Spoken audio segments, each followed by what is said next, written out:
Hello, everyone. This is Brian Hansen here from Marketer's Black Book, and today I'd like to introduce you to our special guest, Nate Broughton.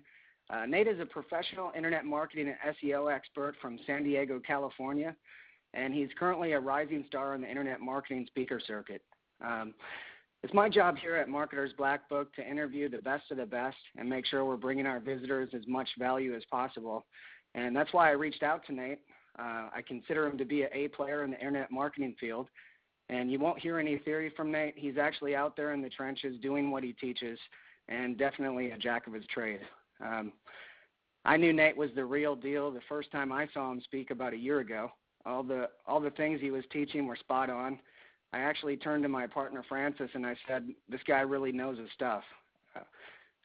I would like to mention that event I'm referring to is actually one of the largest IM trainings in the U.S. with some of the most well-known speakers in the industry.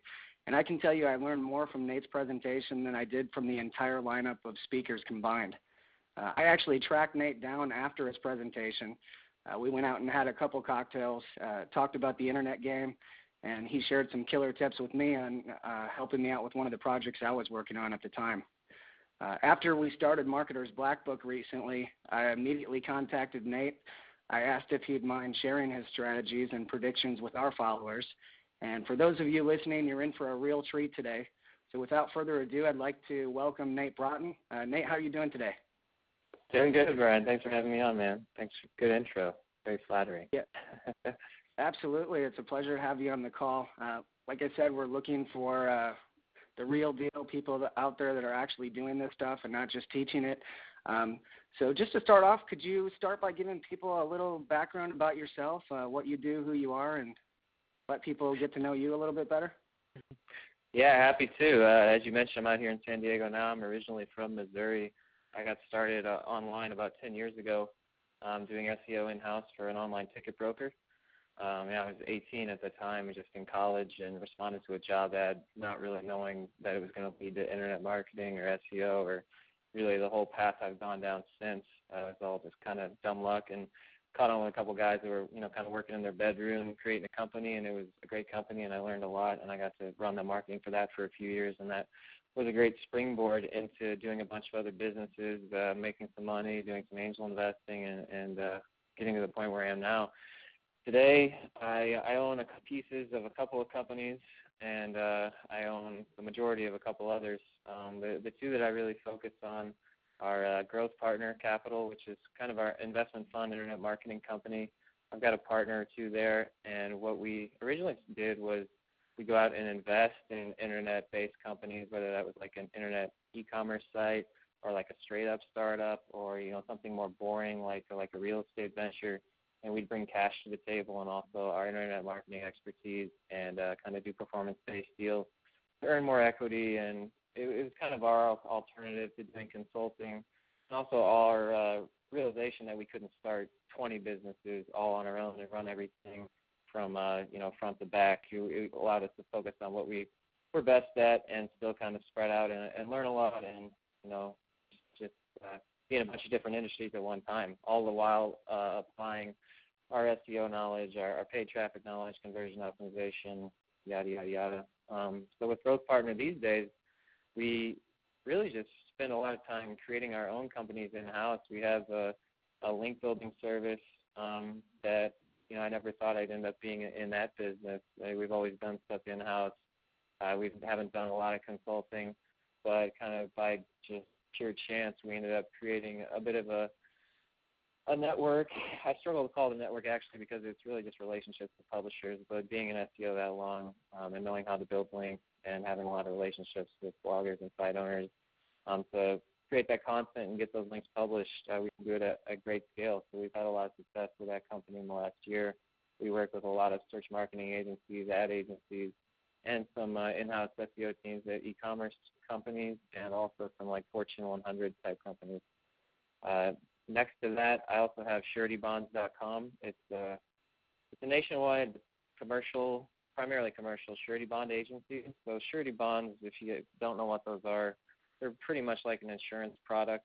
They're attached to any and every type of business, construction, service that you can imagine. You know, every city has them, every county has them, every state has them.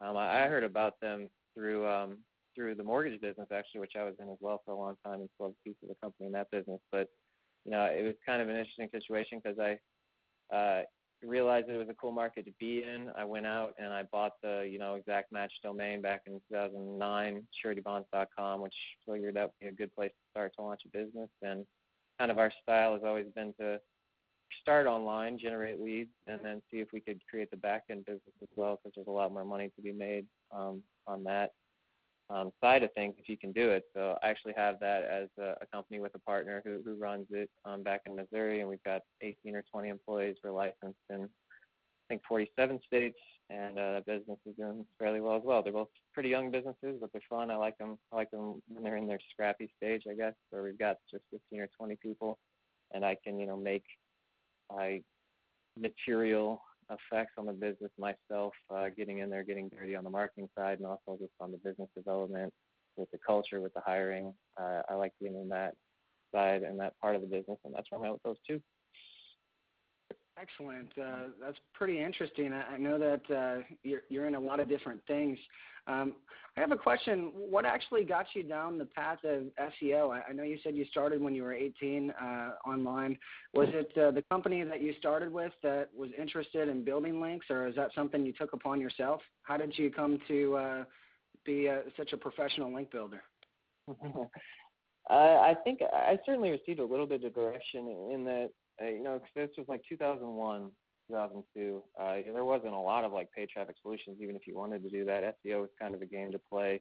The guys that I got caught on with at the safety company were some of the first ones online. Like they had sites up, they were decent sites. The guy that was my mentor, you know, knew about links. I just think he hadn't really scaled it out to be like a full department. The business itself wasn't, you know, larger than the guys in the bedroom, very far beyond that at the time. So I came in and just showed a lot of interest, and I guess got lucky on the timing where it was like, you know, we're ready to scale this. We're ready for someone to take it over and learn everything about the industry and build out a team. And it just kind of became a bit of an obsession for me, as opposed to going to class in college. I would go to the office all day and, you know, read the blogs. And I had a great head start because, you know, a lot of our sites were up, and we had a back-end business behind it that was making money, so it was never a situation of I didn't have the capital or the budget or the encouragement to do it. You know, it's kind of unlimited to the point that whatever I could do to scale on the link side, on the SEO side, you know, they were encouraging it, and it was coming back to us. I mean, obviously the ROI was there.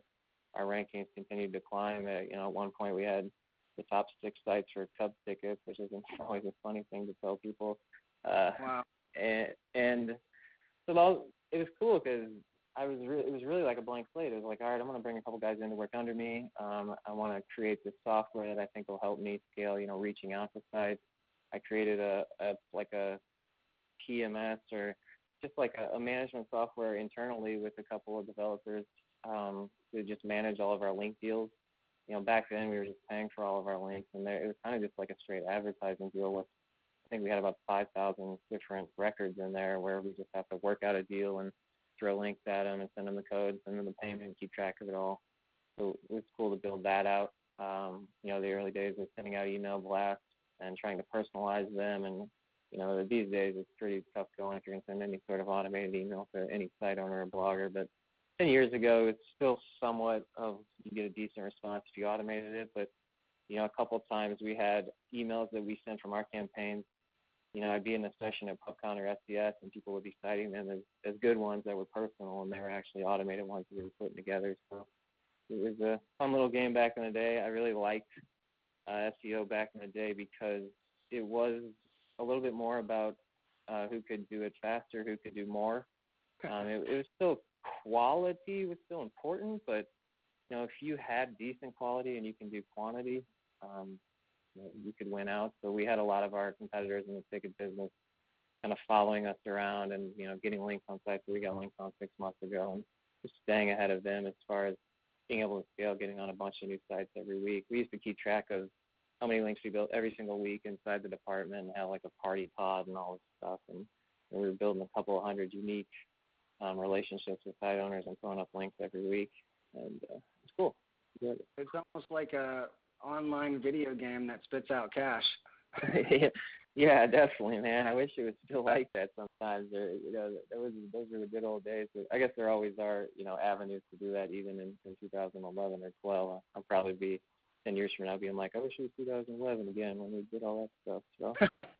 So. Well, speaking of which, there is a lot of controversy out there right now about, SEO being dead, all the hype with the Panda updates and everything going on. And all the different new algorithms like the freshness and Vince, and some claim link building's dead and doesn't work anymore. What's your take on that? I can certainly see why people say that. There isn't as much of a 1 + 1 = 2. I put this money in, I put this effort in, I get these links, and you see the direct effect. I popped up in the rankings and made more money. I don't see it as clean cut as it used to be. It's hard for me to say that that's true when we're doing so much link building for clients and seeing positive results. It's sometimes it's slower with sometimes it's faster. But I mean, really looking back, being in this so long, like it's still kind of the same thing. Some campaigns work better than others, just because of the niche that they're in, the keyword they're going after, the history of the site. I'm down on SEO more than I've. It's kind of a down point, I guess. Like, it's kind of a tough time. I certainly sympathize with those people. But, I've got too many campaigns that I'm helping out both large companies and just small guys and seeing it work to really say that it totally doesn't work anymore. You just get on that search result and you see so much other crap now with, product results and brand links and hot links and the paid spots pushing stuff down and local search and the maps up in the paid section and then the local listings, all throughout the top 10 instead of just in the 7-pack. It's as a site owner of a business owner who's trying to optimize and drive leads and traffic, sometimes I get a little bit frustrated, but I think it's just a different game and a little bit maybe harder game than it was in the past. That being said as well, I don't know how much I would be investing in like long-term new properties that didn't have some sort of advantage that I felt right away was going to work. We also do a little bit of domain buying and development. Whether that's just in a niche we think we can generate leads or do affiliate marketing with, or one that we can build a business around, like surety bonds. I'm certainly to the point right now where I'm like, all right, let's just build up all the ones we have and work with that momentum as opposed to starting scratch with anything SEO-wise, because I think It's just a lot longer term game. You got to have the cash and the patience to be able to withstand what it's going to take. And we saw that with the surety bond company too. Like SEO takes time, right? Like I've had so many consulting offers or investments I was going to make, and I always want to know how fast it's going to happen. And it's hard. And when surety bonds, like we had the site for 18 months before we ever even had revenue, really. Because we knew it was going to take time to build that defensible dominant position in the search results. So just building a clean site, continuing to add content, continuing to build up more and more links, seeing what we found out about the industry and the competitors and what keywords are going to be good. Like, we had the luxury to where we have the cash to do that, but that's kind of sometimes what it takes to get to the top also. Well, I think one of the problems, too, is that there's just a lot of people out there teaching how to build links, and they're not actually out there doing it themselves, or they're kind of going by textbook. Yeah. And I know that you spend a lot of time, money, and testing doing link building. I, for one, actually got slapped by the Panda myself. I was getting about 200,000 hits a month to the site, and it dropped down to 100,000. And I was one of the people that got hit 50% across the board. We've bounced back from that. But having said that, for the listeners out there, what type of links would you actually recommend not to do anymore, or at least try to limit to what you used to do? Sure. Yeah, the ones that we don't do anymore are the ones that we go up and we buy like a site-wide link in a sidebar that's next to other paid links, whether that's in like a sidebar that's got just a chunk of links, payday loan, car insurance, Phoenix, Cardinals tickets. Totally avoiding those sections, and have been for a long time. When that changed, we went to buying links and sidebars and footers, and even in the middle of the pages. And I know some people still do this in the middle of the page where they'll just put a chunk of content in an existing page. Right. Write a couple of relevant sentences about your product or service and drop a link in there. We don't do that anymore either. I'll tell you why. The reason we don't do that anymore is we don't put any links on pages that have been indexed for a long time and have been consistent for a long time, and then we throw like something new in the mix that's related or even unrelated and link out to ourselves. I've got a couple of guys that are friends of mine that still do that and claims it works. But really all we're doing, to be honest, is new in-content links inside of articles published on blogs, news sites, related industry sites, fresh content that we write and publish. With one of the companies I own, we kind of have internal people that are experts in the industry that spent the time just writing at small blogs and write at our blogs, and then we go try to do guest spots I know guest posting, quote unquote, is kind of like cheesy, or people think, yeah, I can just go guest post around the internet. And I certainly think if it's just a guest posting site that takes 1 million guest posts, that might have a little less quality or cachet to it. But we really try to just publish content that's coming from one of the contributors to the site that doesn't look like a guest post or isn't labeled like that. Those are the ones that we are doing and have been for a long time. And those are the ones that we see working for our clients. I'm trying to think of, we used to do a lot of widget stuff, like do calculators and widgets and drop links in those. We do scholarship programs. The scholarship angle is continue to work well. We do it for a couple of consulting clients that we have, and we've always done it for ourselves, where we're just creating a legitimate scholarship program and giving away money to students and then going out to universities and to the industry sites and just asking for basically PR about it, where they write it up, spread the word, and drop a link in. That's that one's always worked. That's just one hook that you could use to really go more like of a PR angle and drop the links in. And then infographics are probably the other one that's been hot for a couple of years that I still believe in and I still see working. That can get you that heavy anchor text link, usually on a nice spot in the site, or maybe even something that's going to be a static page on the site. And we got clients are big on those. We do them for all of our consulting clients. We do them for ourselves. I like them a lot. That one's probably more like the old days than anything else. We get that type of like really hard link inside something other than content that you're sending out. Could you actually explain what an infographic link is for the beginners on the call today? Sure. Yeah. I mean, infographics, if you don't even know what those are, you probably do. They're just, sexy images that explain an idea or a fact or a set of facts that are drawn up kind of like a movie poster or like a rock poster or something like that, and explained in a graphic form. And a lot of marketers have used those to, it's something that's just a little bit more interesting for, I guess, people to share and spread and post and think is cool. And with the rise of social media, having that as an asset to send out to people and say, look at this cool thing I put together. It's to top the history of beer, and you got even e-commerce sites selling beer or something. A lot of people are a lot more likely to think that's cool, to like it, to tweet it, to email it to their friends, and to post it on their blog than, if you write an article about it. So it's just a cool visual presentation of something that otherwise might be written in an article that in the information age would get quickly pushed under the rug and ignored. The link part of it is just embedding the link that you want, whether it's a branded link, like this infographic was, created by VAMortgagecenter.com, or, check them out for VA loans. Usually when an infographic is getting shared and copied and pasted around, it's just a piece of HTML code with the image file, which you can drop, a little bit of text in there and a link.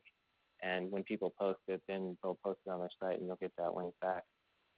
And it's pretty similar to like widgets back in the day, where you can send a piece of code, someone can drop it, and you can, have that heavy anchor text in there, and there you go. That's pretty much what they are. You had mentioned something earlier that you're not currently doing like run a site or sidebar stuff, which I would assume you're also referring to like blog roll links that people used to buy from, network sites on Digital Point or even Fiverr and stuff like that. What is it that stopped you from using those? Were you noticing that it actually had a negative effect on some of your sites, or considering that they were a relevant site anyway? Yeah, I definitely noticed negative effects for some sites, and I know that we have clients that have bought links through like a Fiverr or like a similar service like that puts up those types of links, and they usually see short-term gains and then just get killed, and then we've taken away those links and they've returned, and then we've started slowly building more in-content links, maybe something like an infographic, and seeing them continue to climb. So we've got a lot of test cases where I've seen those links actually like torpedo a site. Why we stopped doing it, honestly, was it felt like there was just getting no return. Like, we never really had any sites killed for that sort of stuff, but I really started to feel that we were paying, $50,000 a month for links that weren't doing anything. I think the easiest thing for them to do is just to devalue all those links. So especially if we were going out and getting links in places where other people were getting links, whether they're competitors or not, there's always like that really quick short-term gain, and then it's just the site drops, and it just feels like you're paying for a bunch of stuff that's not doing anything. And you get in that weird catch-22 because you might be doing a few other link building strategies and you don't know where to pull the plug. You're like, I don't want to pull the wrong plug, and then the site gets hurt even worse. I can't figure out what's going on here. Like, really, to me, it just felt like we were just in quicksand with it. Although I've certainly seen a lot of client examples of sites just getting hit, especially in the last year or two.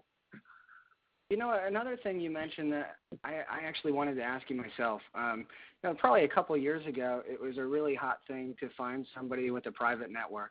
Not so much the big networks out there that you can pay in for a monthly fee, but you'd find like a private blog network of just a owner that had all the sites on different IPs. And what they used to do was take a site about kitchen utensils and make it relevant by, let's say I had an auto parts site, they would put an actual article up about auto parts and link that page to my site. What do you think about doing that these days? Like taking a relevant site and putting a relevant article on the website and linking back to the website? I think that can still work. I think it just has to be spread out. Some of the guys that we work with own those networks. We just try to use them sparingly. Because, it's just if you went to that guy that had even if it was on different IPs and all that stuff, like I still would only, if he had 40 sites, I'd put like 3 articles up. I wouldn't be too worried about the relevance. I think natural link campaigns have stuff coming from irrelevant shit. I think that there's a way to write content, especially if it's a full article, to make it relevant enough to make it look good. I might not go like heavy anchor text on something that's as irrelevant. I might go just something random or something more like a branded or the site name.com as the anchor text, just because it would feel a little more clean. But I think those guys can still be used to your advantage. I just think you can't rely on them as like your one and only source, and you can't go through and like use them for 5 of your sites and all on the same sites. Like, just try not to create patterns, and those are legitimate sites probably enough compared to a lot of the other ones you get on around the internet. So yeah, I think that's a good tactic. Just use it sparingly and be smart about it, and then move on to the next guy. Like, there's thousands of those guys out there, so you can find them and use them all a few times. I think that would build a good campaign and still work these days. Yeah, I think it's getting to the point with all the changes and Google's algorithms getting smarter and harder. You really have to run a clean SEO campaign, and you can't play games like a lot of people used to back in the day. So, I mean, really, in my opinion, anybody that's starting or a beginner, I actually wouldn't even recommend trying to do SEO myself, because with all the bad information out there and all the choices, it's real easy to go backwards instead of forward. And, you spend all that time, energy, and even money building something up when, as I mentioned before, you could have it all ripped away from you when I lost half of my traffic to a large producing site. So you never know what's going to happen. But if you're always taking the right steps, you have a lot less to worry about. And I know you offer an excellent service with link building. Anybody listening, Nate's a professional, and I would highly recommend using him if you decide to go with an actual link building service. But for those of the people out there that actually want to try to do SEO on their own, as a beginner, maybe a newer site or a site that's just been sitting there with no SEO done in the past, what kind of recommendations would you have for those people? I've always got, I'm probably launching a few sites myself, even though I was saying I probably shouldn't be, and I need to focus on the ones I got. So I'm going to try to just say what I'm going to do, actually, with mine. Now, if I got a brand new site, maybe this is old-fashioned, but I'm still going to go out there and get a couple of solid directory links, ones that I still think are natural, and that, every site on the internet that ranks in the top 5 for almost any keyword has links from these directories. I probably have to go to a couple of my SEO guys beneath me, the younger guys, to make sure I'm still going to the right ones. But, a business.com or not a business.com, like a Yahoo directory, like a best of the web. I might get a couple of those flowing. I'd reach out to a few friends that have sites and, ask them if I could write, a guest post on their site, or if they have anything relevant to throw me into it, just to get something slow. And then from there, I'm probably, if I'm doing this all on my own, I am spending an hour every day finding relevant people, relevant sites out there related to mine, and just emailing them and seeing what's up. I'm reading sites that are larger, like an about.com or a Technorati or something like that. I'm finding out who writes about my topics and maybe starting to follow them on Twitter and just start to find an angle for me to, give them something of value, or maybe approach them down the road. Hopefully my site itself is looking good and legit. I know early on maybe it's kind of hard to have a site that would, pass a sniff test to an editor or a writer at another place, but you want to have something that's presentable. A couple new sites that I think we're going to launch, I'm certainly holding back and waiting until I feel like another guy could look at this and I've got, some content on it, facts, or maybe you even have a blog on the site itself. And you're going to fill that with content. But I want to make sure, I guess, I'm going to battle with something that I'm confident other people can look at and link to and not feel weird about. Your friends that run other sites, I think they can be honest feedback for that. Like, especially if your friends have decent sites, or you'd be like, hey, I'm promoting this new site. What do you think? Do you think I could work in something on your site to just get some links going? And if they're like, I'm not linking that crap, or maybe you need to fix this up a little bit, ask them to be honest about it, I guess, and that's a good point to get it up to snuff. And, from there, I know we caution against reading certain SEO blogs or tactics and stuff, but you can try to go to the ones that are at least, they've got the good enough reputation, like SEO Moz or SEO Book, and read through there. And just, I'd be looking at campaigns. Like, a lot of times people will guest post in, like, I don't know if they still call it UMoz on SEO Moz, or people will guest post on SEO Book, and they'll actually talk about, like, their campaign or their site that they're running, and, like, a little thing that they did that was cool that worked. I started reading through those. Like, I always, like, flagged those back in the day, and was like, oh, I think that could be interesting to try in my niche. And, you read about a guy that, did it, like, advanced search operators to find a place that he could drop in suggestions for new links and places, or like the scholarship campaign I just talked about. There's got to be somebody out there that wrote a post about how, they did a scholarship and it was great for their site. I'm trying to find those posts and saving them in a file, and just brainstorming, like, what could I launch that would be interesting to grab these people.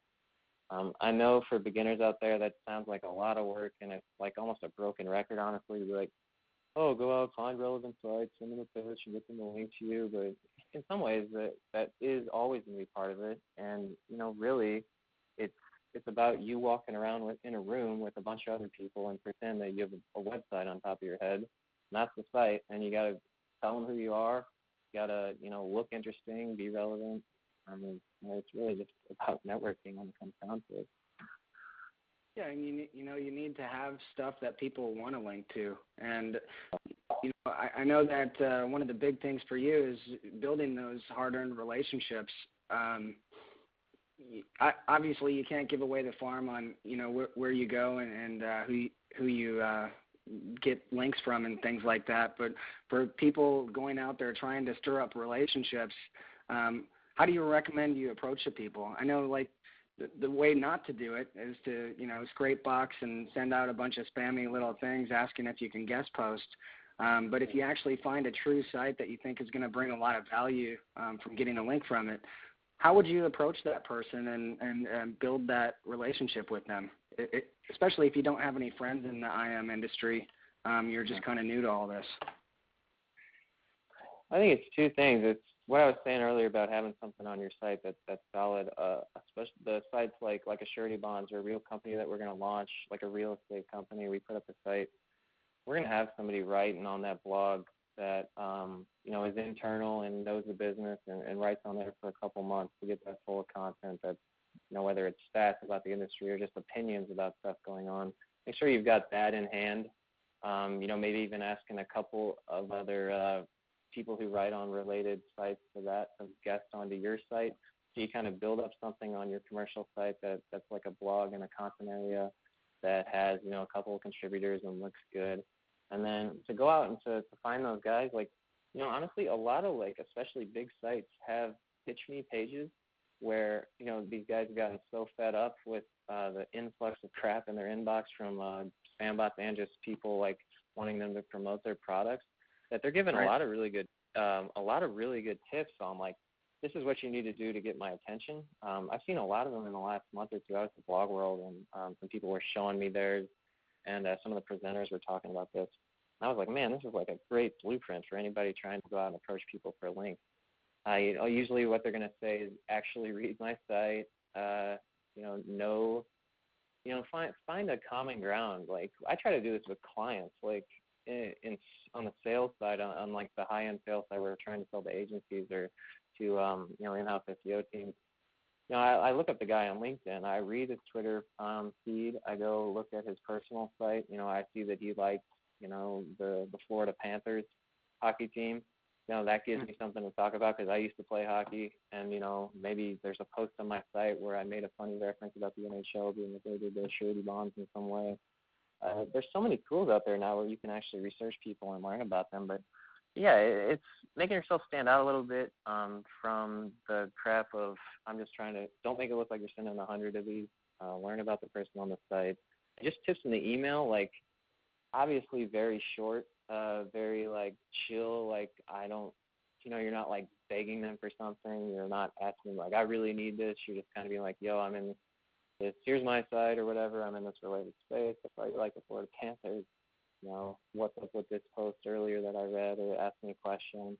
A lot of people, you go read SEO Moz sites and be you comment on their blog for 2 months and build up a relationship, yada, yada, yada. But I think it really only takes 5 minutes to look, who the actual owner of the site is or who the writer is. Look up their personal account, Twitter, LinkedIn, Facebook. Find something interesting to say and go out there and say it. And if you got actually a decent site that's related or just related to them personally for some weird reason, they'll get back to you. And don't be so upfront about pushing for a link right away.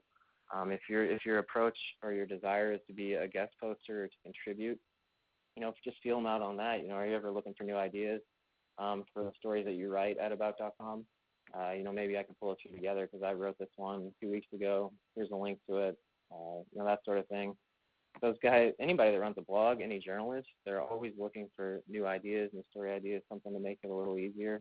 I'm friends with a couple of old school journalist guys, and they're always open to ideas. They sit down and they send them to me for no reason, no relevant thing at all, and they'll be I got to write this story about 5 ways to save money in fall. What the hell should I say? You got anything? You see anything interesting? Be that outlet and do a little bit of hard work. And I know that my advice, being an expert in this, is probably not that different from some stuff you'll read on a legit SEO site, but it's because that's what you have to do. There's no secret shortcut or anything like that. It's just making contact and having a relevant conversation and then having that content either on your site or to send to them to publish. I think you made a great point, too, to get to know the person first.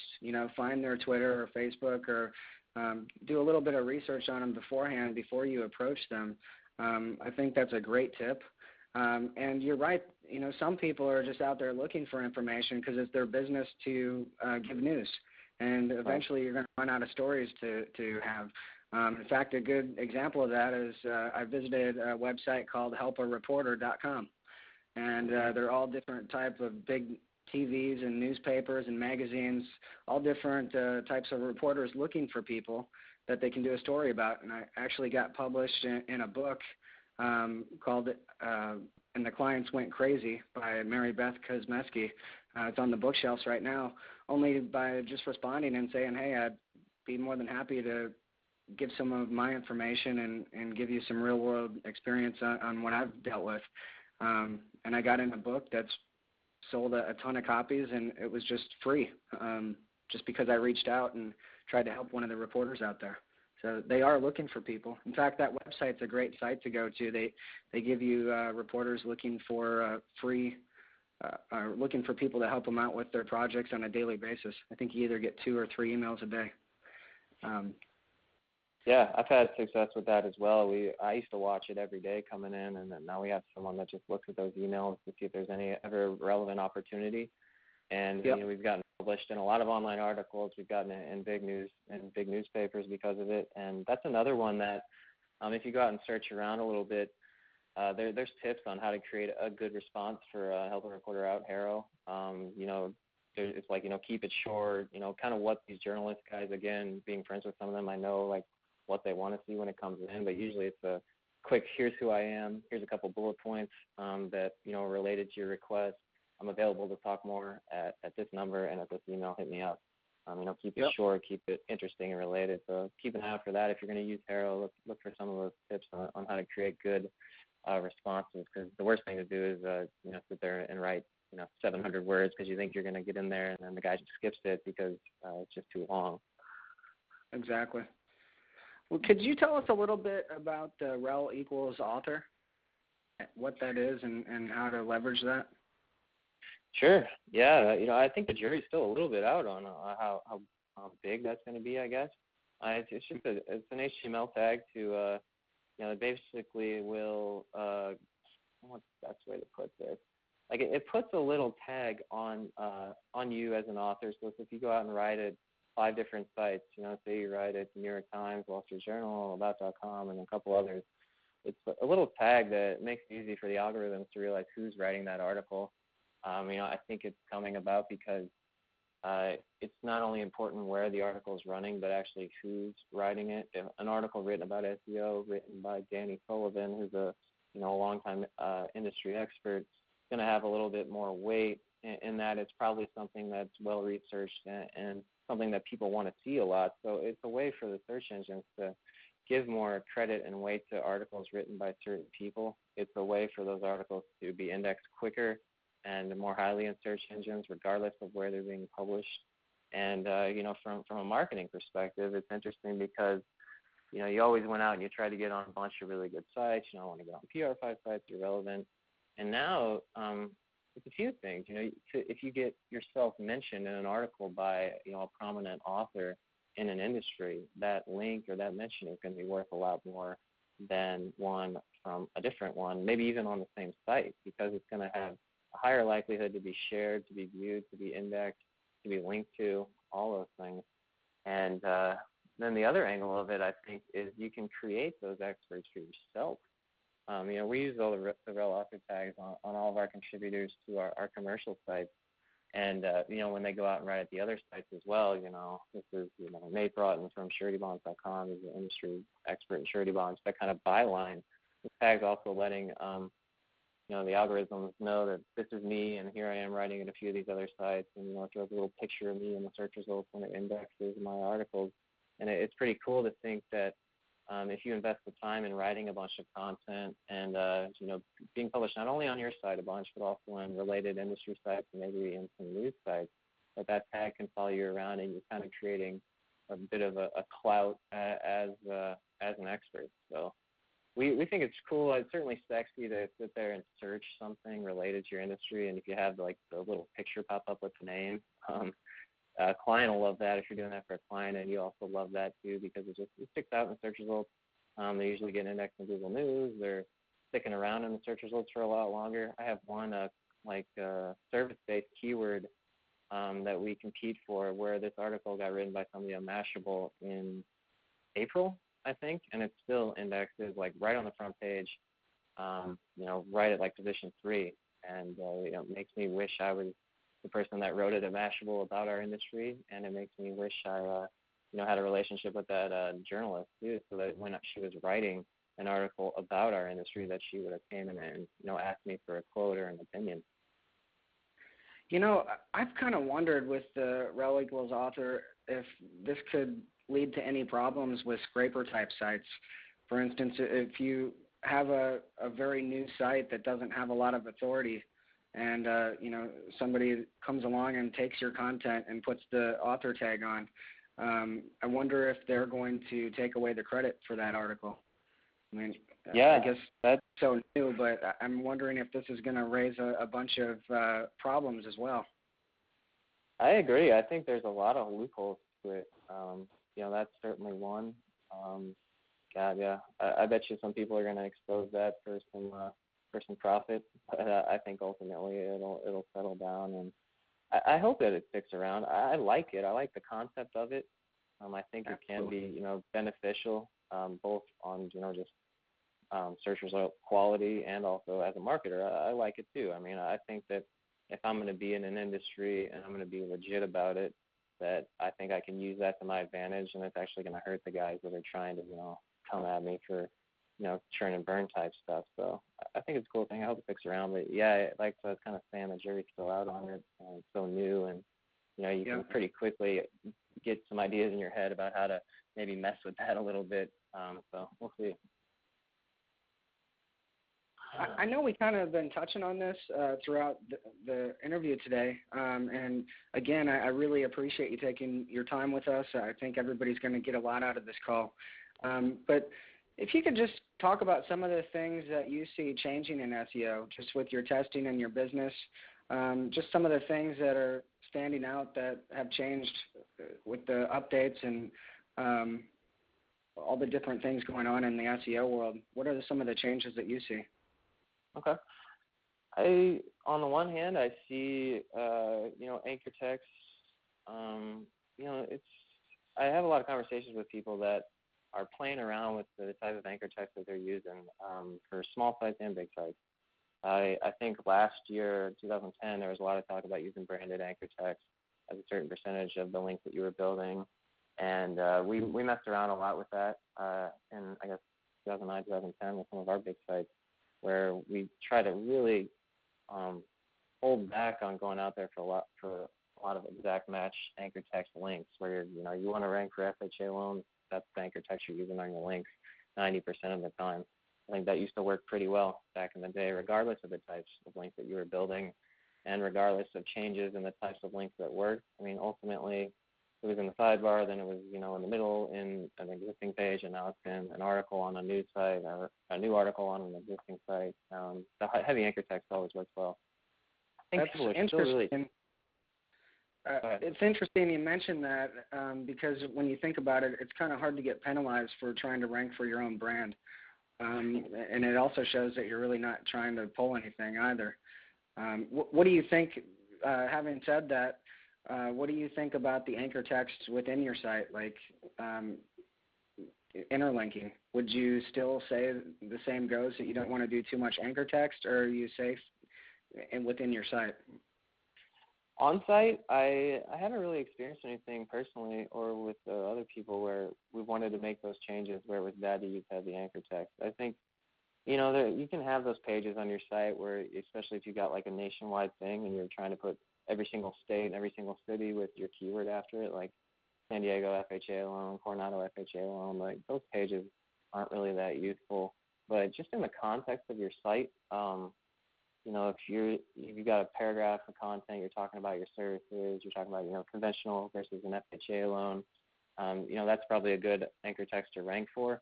But I also think, like, you're giving a signal to the person of that site that if they want to learn more about that, that's what they should click on and go to the page about conventional versus FHA loans.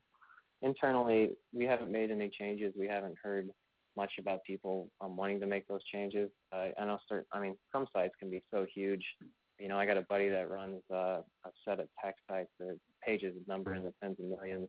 He might have a little more to say about, the weight of the heavy anchor text and interlinking your pages. But, that's one guy out of, no one on this call probably runs those types of sites. So I think for the small guy, stay relevant, stay heavy. I think it's cool.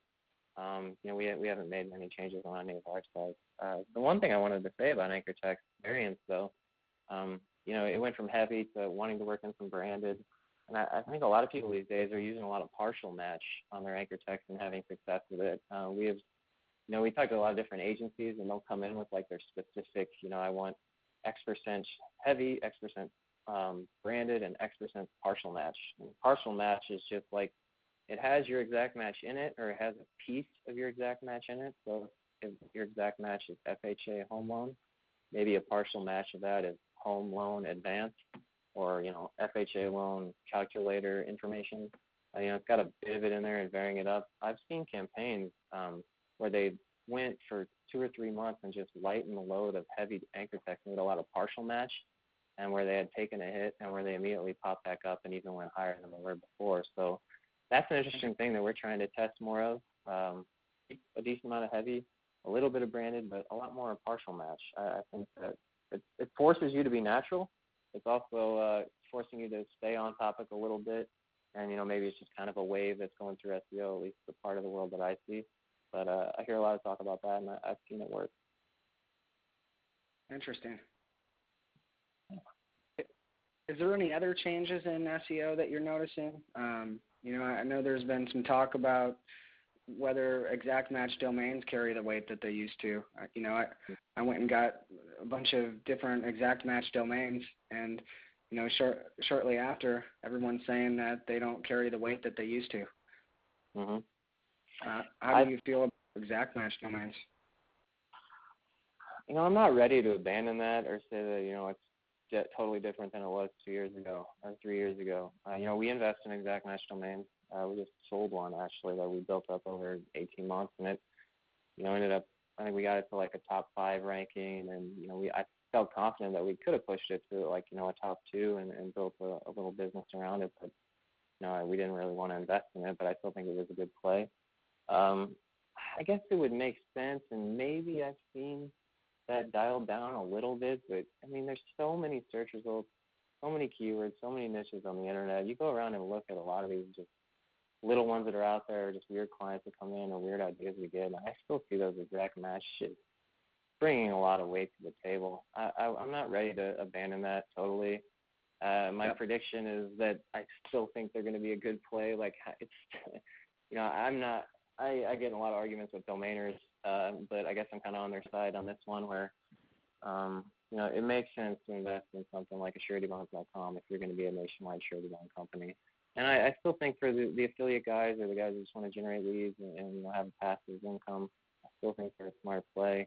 I think it's just the offsite stuff that's really changing. Like, you've got to be legit, you've got to be consistent. If you're going to go out and get a bunch of links through any sort of service, or no matter if it's one that I think is a good service, like, or one that I think is just churn and burn, like, you've got to be consistent with it for a long time. Like, more and more people are telling me that, they stop link building for 2 months and like everything just goes flatlined or drops off. Like, I feel like there needs to be whatever level you want to set for yourself. Either you need to stay at it with the types of links and the amount that you're getting, or it needs to go up gradually over time. And I think that's kind of been agreed upon for a long time, but I'm really seeing that, like, we slow down on some of ours, and it's just like, man, they just kind of drop off a little bit.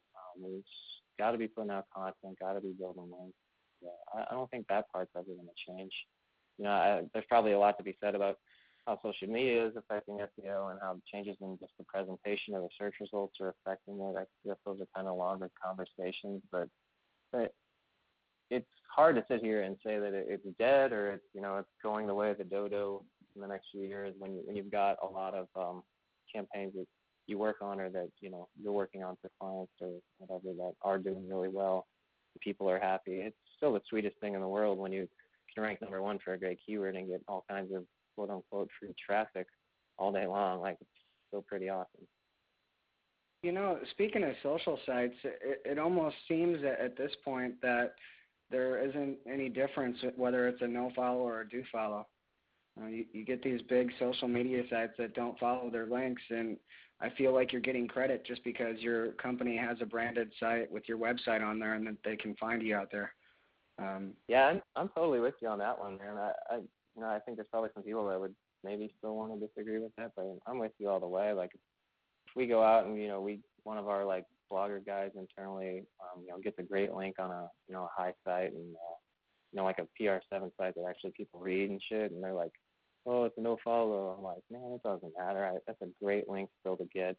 Exactly. And the social media stuff you're talking about plays right into that as well. I mean, that's the engine that's driving those links being worth something. And I'm never going to get sad if I get that type of link. Nor would I ever not, if I was using a consultant or a service provider, be upset if I'm like, oh, I'm not paying for that. And, what are you guys doing going after those dollars?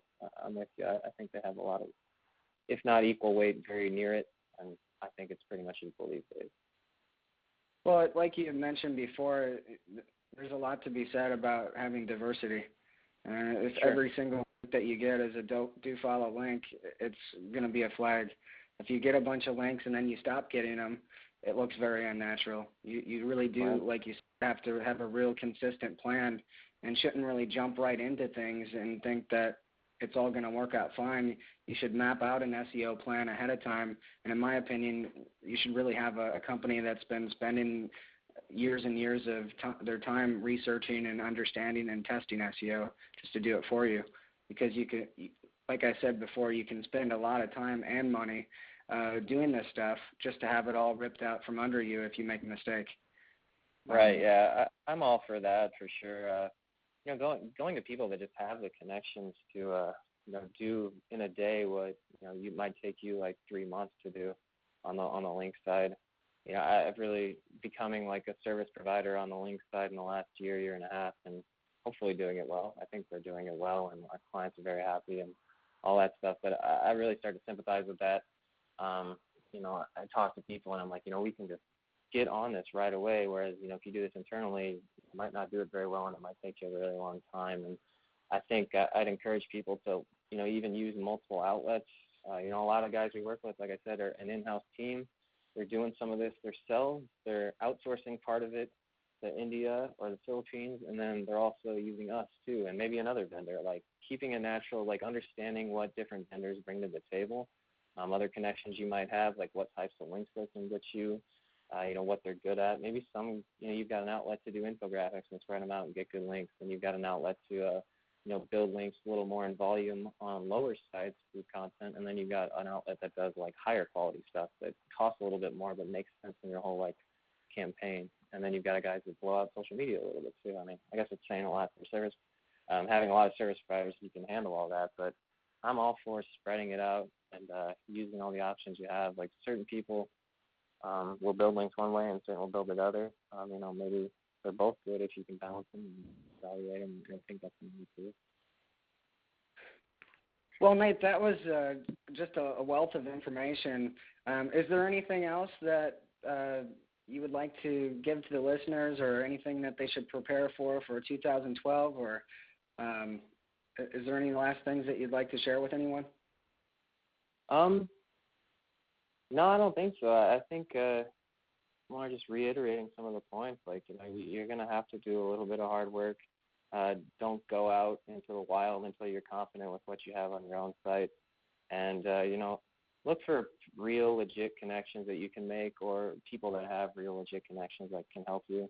I really do think it's very similar to just networking in general, building links, PR. I've gotten a lot of links just because I've gone to events and been in person with people and met them or whatever. So just act like it's a fun game of meeting people and creating relationships, and don't act like it's all about the link, or don't get too hard up on that. Like, it'll come, and be smart, be consistent, and that's it.